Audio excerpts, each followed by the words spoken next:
Salut mes chers élèves, dans notre cours d'analyse d'aujourd'hui, nous allons voir un système de deux équations à deux inconnues avec la fonction exponentielle de base e. Et nous allons également, du même coup, faire une révision avec la fonction logarithme de base e. Ok, donc, pour ce faire, nous allons utiliser deux exercices. Ok, un système de deux équations à deux inconnues dans R carré et l'autre, un système de deux inéquations dans R, c'est-à-dire avec une seule inconnue. Voici l'exercice. Résoudre dans R carré ou dans R suivant le cas. Lorsque c'est deux inconnues, c'est R carré. Dans R, c'est une seule inconnue. Donc A, c'est 4 exponentielle x moins 3 exponentielle y égale à 9. 2 exponentielle x plus exponentielle y égale à 7. B, ln x moins 1 plus ln x plus 2 est supérieur à 2 ln 2x plus 1. Expo 2x moins expo x plus 2 moins expo 2x moins 1 plus 1 est inférieur à 0. Ok, ce sont ces deux exercices que nous aurons à résoudre dans notre cours d'aujourd'hui. Ok, donc, si vous n'êtes pas encore abonné à mon chaîne YouTube, je vous prie de bien vouloir le faire.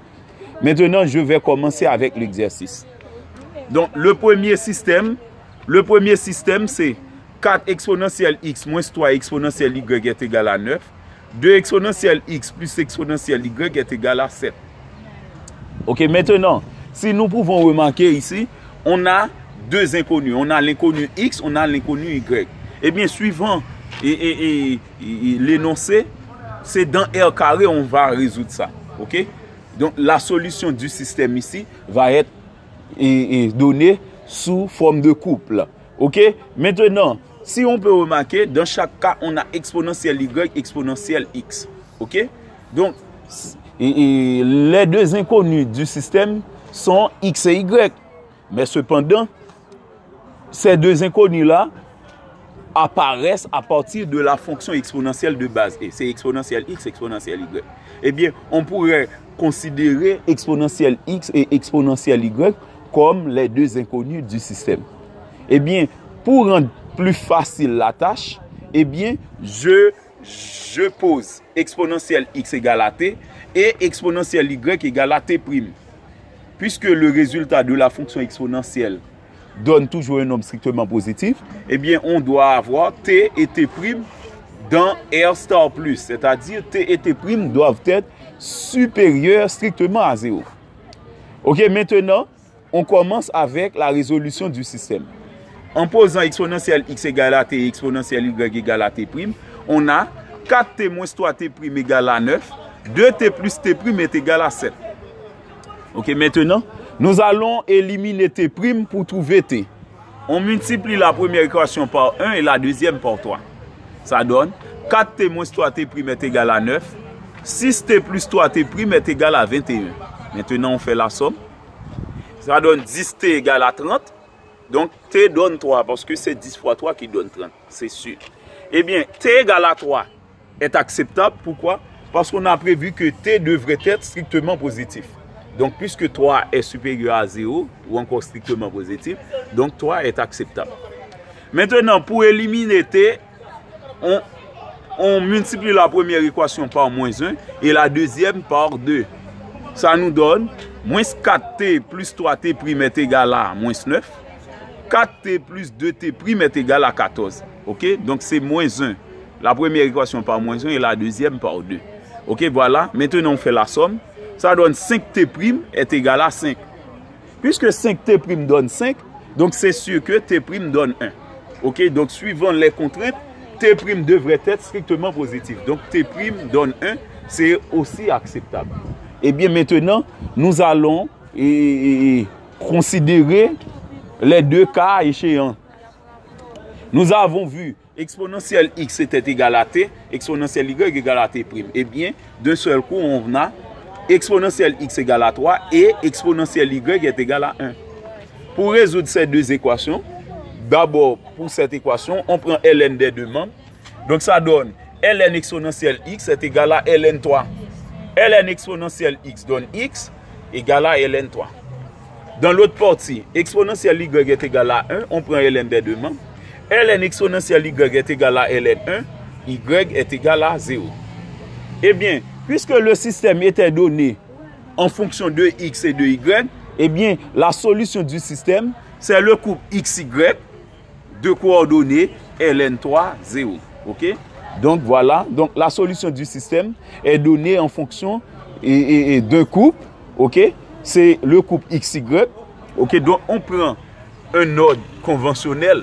OK? Donc, il est vrai que, ordinairement, même dans l'alphabet français, c'est x qu'on trouve.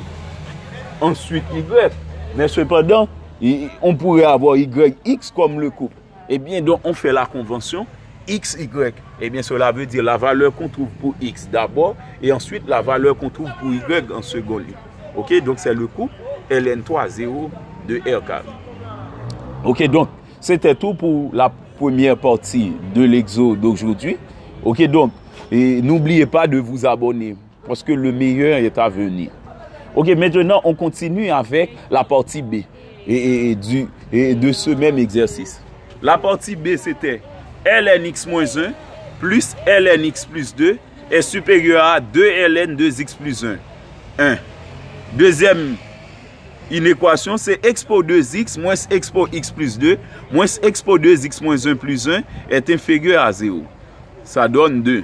On a deux inéquations que nous allons résoudre simultanément. Donc, c'est-à-dire, nous allons prendre pour solution l'intersection entre la solution trouvée en 1 et celle trouvée en 2. Donc, c'est un système, c'est ainsi qu'on résout ordinairement un système. Il faut prendre la solution simultanée. Et bien, voilà, on commence dans 1. Dans 1, c'est ln x-1 plus ln x plus 2 supérieur à 2 ln 2x plus 1. OK, puisque l'inéquation dans 1 se repose sur la fonction ln et nous avons appris, suivant les équations et les inéquations pour la fonction ln, eh bien, juste avant même de commencer, il faut toujours étudier les contraintes. Eh bien, de ce fait, on pose x-1 supérieur à 0 à cause de ln x-1, x plus 2 est supérieur à 0 à cause de ln x plus 2, 2x plus 1 est supérieur à 0 à cause de ln 2x plus 1. Et bien maintenant, on transpose, on a x supérieur à 1, x supérieur à moins 2, x supérieur à moins 1 demi. OK? Donc, tous ces trois conditions-là, eh bien, nous allons trouver, à partir de ces trois conditions, une condition commune qui va nous donner le domaine de validité de l'inéquation. Eh bien, voilà, on fait un tableau. À l'aide de ce tableau, c'est un tableau de simultanéité, nous allons voir la condition commune. X supérieur à 1, c'est 1 à plus infini. X supérieur à moins 2, c'est moins 2 à plus infini. X supérieur à moins 1 demi, c'est moins 1 demi à plus infini. Donc, la solution commune suivant le tableau, c'est 1 à plus l'infini. 1 à plus l'infini, c'est donc le domaine de validité de l'inéquation. Donc, le domaine de validité de l'inéquation, c'est 1 à plus infini. Maintenant, on connaît le domaine de validité de l'inéquation.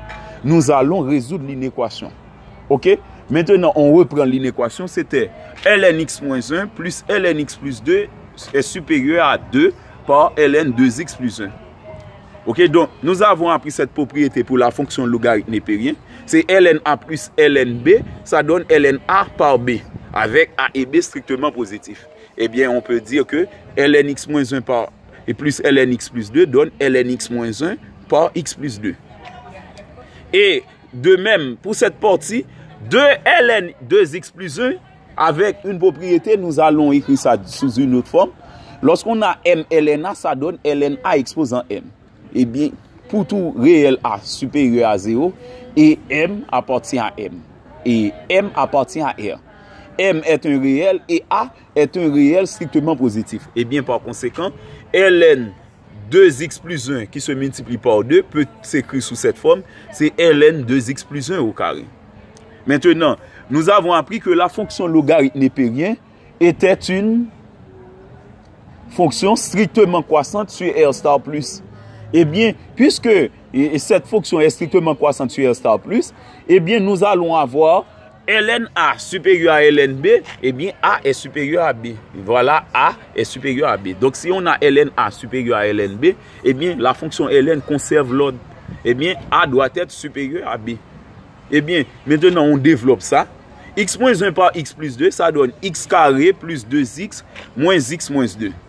Et 2X plus 1 au carré, c'est 4X carré plus 4X plus 1. Ok, maintenant, on fait une réduction dans cette partie. X carré plus 2X moins 2, c'est X carré plus X moins 2 pour cette partie. Donc, on fait la réduction pour cette partie. Ça donne X carré plus X moins 2. Et maintenant, dans l'autre partie, on transpose 4X carré plus 4X plus 1. Ça donne moins 4X carré moins 4X moins 1. Est supérieur à 0. Parce qu'il ne reste rien dans le second membre. Ça, on met 0. Maintenant, on fait une réduction. Ça nous donne moins 3X carré moins 3X moins 3 est supérieur à 0. Je remarque à présent que moins 3 est commun à tous les trois termes. Je mets moins 3 en évidence. Ça donne moins 3 facteur de x carré plus x plus 1 est supérieur à 0. Puisque moins 3 est strictement négatif, et de plus, nous avons appris dans une équation, lorsqu'on divise ou multiplie par un nombre strictement négatif, l'inégalité change de sens. Eh bien, si on divise chaque membre par moins 3, on va avoir x carré plus x plus 1 est inférieur à 0 sur moins 3. 0 sur moins 3 n'est autre que 0. C'était tout à l'heure supérieur, eh bien ça devient inférieur. Parce que moins 3 est strictement négatif, eh bien l'ordre de l'inégalité change. Ok? Eh bien voilà, et le sens de l'inégalité change. Donc on a x carré plus x plus 1 est inférieur à 0. Maintenant, pour étudier le signe de x carré plus x plus 1, on annule x carré plus x plus 1. Donc, ça donne, on calcule delta. Delta, c'est b carré moins 4ac. Delta donne, c'est 1 au carré, moins 4 par 1 par 1. Ça donne 1 moins 4 qui donne moins 3 qui est inférieur à 0. Puisque moins 3 est inférieur à 0, et donc la valeur de delta est strictement négative, et bien sûr, suivant la règle, lorsqu'on étudie le signe d'un trinôme du second degré et que ce trinôme-là ne s'annule pas ou encore son discriminant est strictement négatif, eh bien, on met le signe de A sur toute la ligne. Le signe de A ici, c'est plus, ok? Eh bien, on met plus sur toute la ligne. Donc, entre moins l'infini et plus l'infini, c'est plus. Et ce qui nous intéressait, c'est l'endroit où x carré plus x plus 1 était strictement négatif. Eh bien, on n'a pas ce cas ici. De moins l'infini à plus l'infini, x carré plus x plus 1 est toujours strictement positif. Et bien par conséquent, la solution partielle de l'inéquation, c'est l'ensemble vide. Et nous avons vu, lorsqu'on résout une inéquation avec la fonction logarithme népérien, la solution de cette inéquation, c'est l'intersection entre la solution partielle de l'inéquation et la solution trouvée dans l'étude des contraintes, le domaine de validité. Eh bien, la solution S1 de l'inéquation en 1, ok, l'inéquation en 1 a pour solution S1 qui est égale à S', qui est la solution partielle de l'inéquation, inter dv qui était la solution trouvée dans les études des contraintes. Puisque S' donnait l'ensemble vide comme solution, eh bien on va avoir S1 égale à ensemble vide inter dv. Or, nous avons appris que l'ensemble vide, c'est quelque chose, c'est un ensemble qui ne contient, c'est un ensemble qui ne contient aucun élément. Eh bien, ensemble vide inter dv donne l'ensemble vide. Parce que l'ensemble vide ne contient aucun élément, donc ensemble vide inter, n'importe quel ensemble, donne encore l'ensemble vide. Peu importe l'ensemble que représente dv, eh bien, c'est pourquoi S1 donne l'ensemble vide. Eh bien, et de plus, nous avons appris que lorsqu'on a un système de deux inéquations, la solution du système, c'est l'intersection entre les deux solutions. Eh bien, puisque la solution du système devrait être l'intersection entre les deux solutions, c'est-à-dire la solution du système, l'ensemble des solutions du système, c'est S égale à S1 inter S2. Puisqu'on connaît S1, ça donne l'ensemble vide, eh bien, on va avoir S égale à l'ensemble vide inter S2. Eh bien, comme pour tout à l'heure, peu importe le résultat que donne S2, eh bien, le résultat de l'ensemble des solutions va donner l'ensemble vide. Eh bien, l'ensemble des solutions, c'est l'ensemble vide de R. Ok? Donc, on pourrait dire l'ensemble vide, mais parfois en mathématiques, on pourrait même préciser c'est l'ensemble vide de R. Donc, si on met l'ensemble vide de R, donc c'est avec plus de précision. On pourrait avoir vide de R carré, vide de R cube, etc. Eh bien, ici, ça c'est l'ensemble vide de R. Ok? Donc, si vous avez des questions, vous êtes priés de me les poser. Ok? Et je serai très content de vous les répondre. Ok? Et n'oubliez pas de vous abonner. Merci et bonne journée.